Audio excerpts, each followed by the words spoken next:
Bonjour et bienvenue à cette édition spéciale, un rendez-vous crucial dans un contexte géopolitique sans précédent. La tension, déjà palpable depuis des mois, monte désormais à une vitesse stupéfiante et alarmante entre les deux puissances nucléaires majeures, les États-Unis et la Russie. Ce qui n'était autrefois que de lointaines menaces diplomatiques ou des manœuvres militaires contenues a pris une tournure bien plus périlleuse. Même un simple tweet, une micro-déclaration sur les réseaux sociaux qui pourrait passer inaperçu dans un autre contexte pourrait désormais, selon l'analyse sans équivoque de Scott Ritter, ancien officier de renseignement des Marines américains respecté et inspecteur en désarmement de l'ONU, être le catalyseur inattendu d'un conflit nucléaire mondial. L'ère de la diplomatie mesurée semble révolue, remplacée par une imprévisibilité dangereuse où les mots ont un poids démultiplié. Dans une minute à peine, nous allons plonger au cœur des détails fascinants et troublants d'une opération clandestine rapportée qui, si elle est avérée, aurait réussi la capture audacieuse d'officiers britanniques de haut rang. Au-delà des gros titres, nous explorerons surtout comment cette escalade vertigineuse, touchant le cœur même de la sécurité internationale, pourrait affecter directement votre sécurité personnelle, vos investissements et la stabilité de votre portefeuille financier. Restez avec nous pour décrypter les enjeux complexes et comprendre la portée réelle de ce basculement stratégique mondial dont les répercussions se feront sentir bien au-delà des cercles diplomatiques et militaires. La poudrière des relations internationales ne se contente plus de fumer, elle se consume à un rythme effréné, menaçant une déflagration généralisée. Des événements sans précédent secouent la scène mondiale, créant une volatilité et une incertitude qui n'ont pas été observées depuis la guerre froide et qui menacent fondamentalement la stabilité globale. Le moindre faux pas, une erreur de calcul ou même une simple provocation mal interprétée pourrait avoir des répercussions sismiques et immenses sur des secteurs vitaux de l'économie mondiale, des marchés de l'énergie. Déjà sous pression, aux chaînes d'approvisionnement mondiales, fragilisées par les crises récentes en passant par le système financier international et, bien sûr, la paix elle-même. Dans ce contexte, comprendre ces dynamiques complexes, anticiper les chocs à venir et évaluer les risques potentiels pour chaque individu et chaque nation n'est pas seulement crucial, c'est une nécessité absolue pour naviguer dans cette nouvelle ère de périls imprévus. Selon les informations rapportées par Scott Ritter, un observateur dont la crédibilité dans les cercles du renseignement n'est plus approuvée, les forces spéciales russes auraient mené une opération de capture réussie d'une audace et d'une précision rares, ciblant spécifiquement et avec succès deux colonels britanniques de haut rang, ainsi qu'un officier du célèbre MI6, le service de renseignement extérieur du Royaume-Uni. Ritter qualifie cet événement non seulement de sans précédent dans l'histoire récente des conflits indirects, mais aussi de finement planifié, soulignant la sophistication de l'exécution et l'intelligence de la cible. Il le présente comme un échec stratégique majeur et humiliant pour le Royaume-Uni, compromettant potentiellement des années, voire des décennies de développement méticuleux de réseaux de renseignement et d'opérations clandestines dans la région. Une telle perte d'informations et de personnel serait dévastatrice. Londres, de son côté, maintient une position de déni catégorique, affirmant qu'il n'y a rien à confirmer, une réponse habituelle en cas d'opération secrète compromise. Cependant, des sources russes, potentiellement dans le cadre d'une guerre psychologique et informationnelle, auraient divulgué des informations étonnamment précises, incluant des noms, des grades et même des numéros de série d'équipements, bien qu'aucune confirmation indépendante et impartiale ne soit disponible à l'heure actuelle, rendant la vérification un défi. L'incertitude elle-même alimente la tension et la spéculation internationale. Ritter affirme avec conviction que des dizaines, voire des centaines, de spécialistes britanniques seraient profondément et discrètement intégrés dans le tissu militaire et logistique de la région du territoire de l'instabilité, qui est devenu un foyer de tensions géopolitiques extrêmes. Il ne s'agirait pas de simples observateurs, mais de personnel hautement qualifié et directement impliqué, des instructeurs expérimentés des SAS, Special Air Service, et SPS, Special Boat Service, des unités d'élite réputées pour leurs compétences en opérations spéciales, des ingénieurs en drone, maîtres dans l'art de concevoir, opérer et déployer ces vecteurs de frappe modernes, des informaticiens de pointe essentiels pour la cyberguerre et la protection des réseaux, des opérateurs de systèmes de ciblage avancé capable de diriger des frappes de précision et des experts en électronique et communication cruciaux pour le renseignement et le brouillage. Leur mission présumée, loin d'être passive, serait de construire, configurer et même potentiellement opérer des armes sophistiquées spécifiquement destinées à frapper directement le territoire russe, une ligne rouge absolue pour Moscou. Face à cette menace perçue, la Russie aurait désormais adopté un principe clair et nouveau en matière d'engagement. Toute personne, quelle que soit sa nationalité ou son statut officiel, présente en zone de combat dont l'implication est jugée profonde et directe dans les hostilités, n'est plus considérée comme un simple conseiller ou un observateur neutre.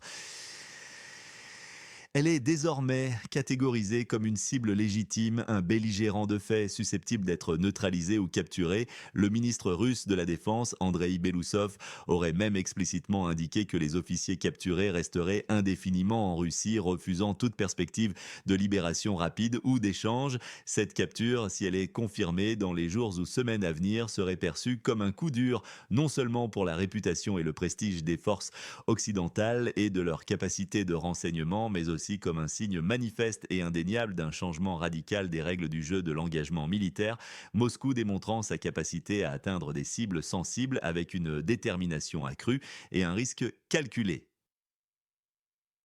Cela aurait des implications profondes sur la doctrine militaire occidentale et la manière dont les opérations de soutien sont menées dans les zones de conflit. L'escalade se manifeste également avec une acuité particulière par les déclarations incisives, parfois jugées impulsives, du président américain Donald Trump, qui a fixé au 8 août une échéance impérative pour des actions énergiques et sans précédent contre la Russie. Ces mesures, d'une sévérité annoncée, seraient, selon ses dires, une riposte directe et fulminante à un tweet jugé provocateur de Dmitri Medvedev, l'ancien président russe et actuel vice-président du Conseil de sécurité de la Russie. La dimension des réseaux sociaux dans la diplomatie internationale atteint ici un paroxysme d'absurdité et de danger. Plus alarmant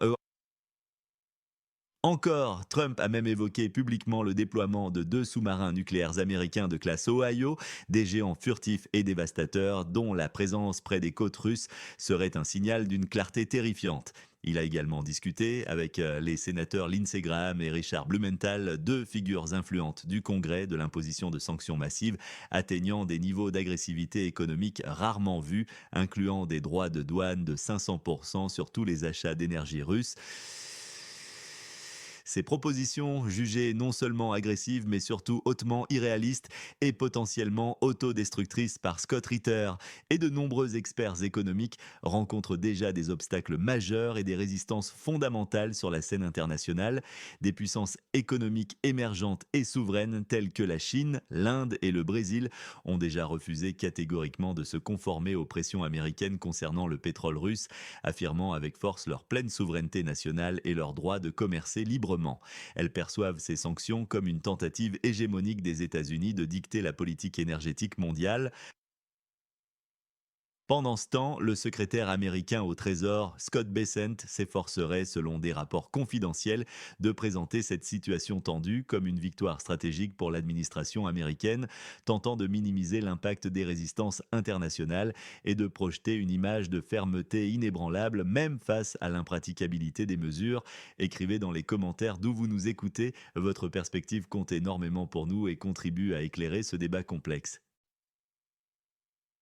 Pour le 8 août, l'anticipation majeure qui retient l'attention de toutes les capitales financières et diplomatiques est la confiscation par les États-Unis des actifs russes gelés. Scott Ritter décrit cette mesure avec des termes clairs et sans ambiguïté, non pas comme une simple perception des intérêts générés par ces fonds, une pratique déjà controversée mais plus conventionnelle, mais comme un vol pur et simple, une appropriation unilatérale et permanente de capitaux souverains. Il est crucial de comprendre la riposte prévisible et quasi inévitable de Moscou à une action perçue comme un acte d'agression économique sans précédent.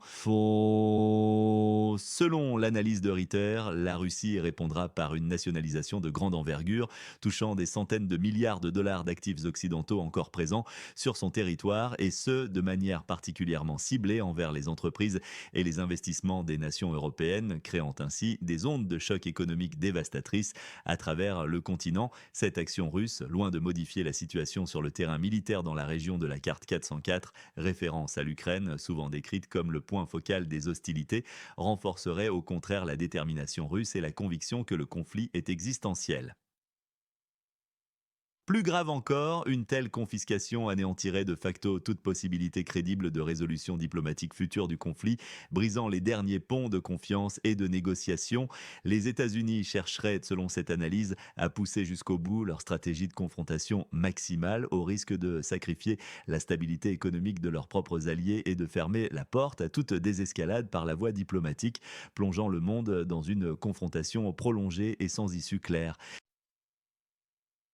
Sur le plan nucléaire, la situation est devenue particulièrement tendue, flirtant dangereusement avec le point de non-retour. Le tweet de Dimitri Medvedev, bien que jugé sarcastique, ironique ou même délibérément provocateur par certains observateurs aguerris, a eu pour effet de rappeler brutalement et à la face du monde l'existence opérationnelle du système russe de riposte automatique périmètre, plus connu sous le nom glaçant de Dead Hand, main morte. Ce système, conçu dans les années 1980 au pic de la guerre froide pour parer à une frappe de décapitation massive, est spécifiquement élaboré pour garantir une riposte nucléaire massive et irréversible même en cas de destruction complète du commandement politique et militaire russe. Il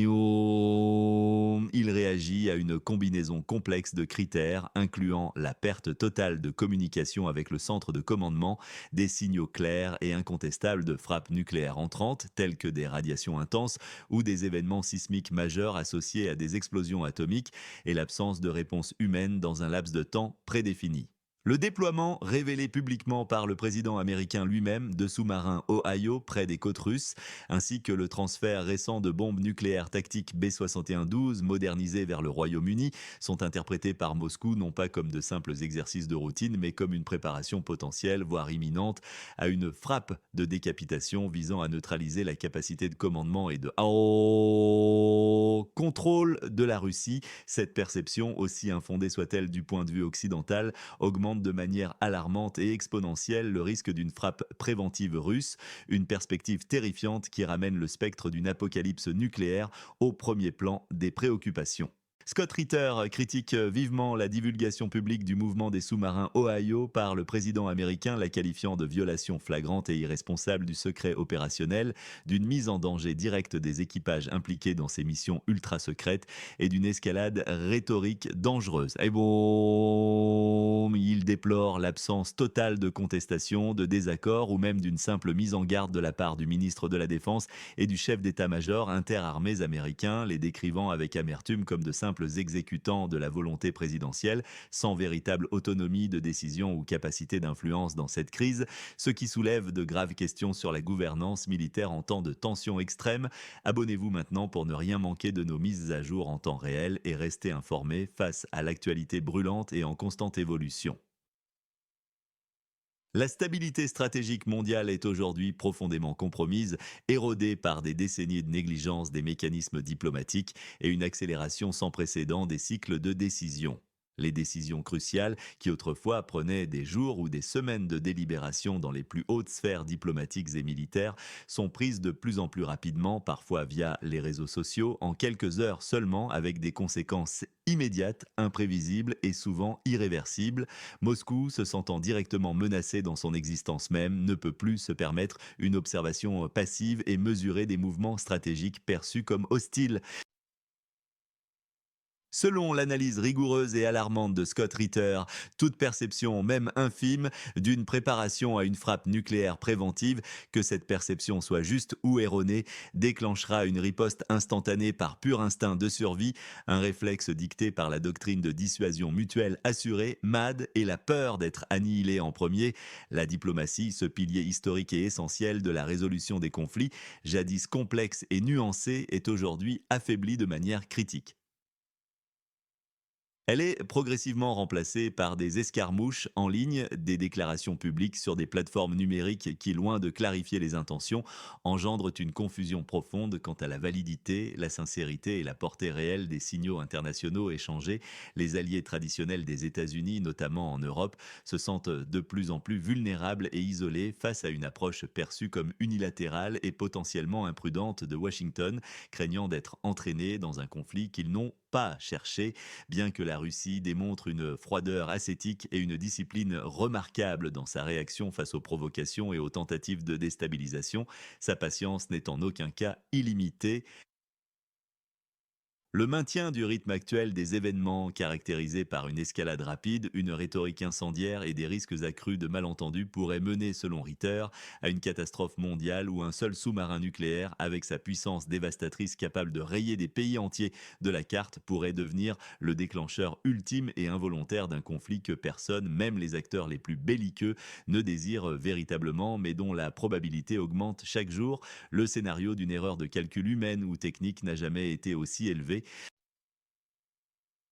Ce qu'il faut surveiller attentivement ensuite et avec la plus grande vigilance sont plusieurs indicateurs clés qui détermineront la trajectoire de cette crise sans précédent. Premièrement, surveiller les déclarations officielles des capitales après le 8 août concernant les actifs russes gelés. Toute confirmation de confiscation unilatérale signifierait un point de non-retour pour les relations économiques internationales et déclencherait la riposte économique russe. Deuxièmement, observer attentivement l'activité des marchés de l'énergie, en particulier les prix du pétrole et du gaz, ainsi que les taux de change russes, car ils donneront des signes précoces et concrets de réaction économique et des répercussions des sanctions croisées. Des fluctuations soudaines et importantes seraient un indicateur clair d'une aggravation de la situation. Enfin, restez attentif à toute communication officielle ou officieuse concernant les mouvements de sous-marins stratégiques à capacité nucléaire et les systèmes de défense antimissiles. Ce sont les indicateurs clés de la montée des tensions nucléaires et de la préparation à des actions militaires de grande envergure. Le déploiement de missiles, l'élévation des niveaux d'alerte ou des déclarations sur la mise en garde seraient des signaux d'alarme majeurs. L'avenir du monde, tel que nous le connaissons, se joue sous nos yeux et chaque heure apporte son lot de développements critiques. Commentez vos réflexions, vos inquiétudes et vos analyses dans la section dédiée et abonnez-vous sans tarder pour notre prochaine mise à jour urgente et nos analyses approfondies, car l'information sera votre meilleur allié dans ces temps incertains. Restez vigilants.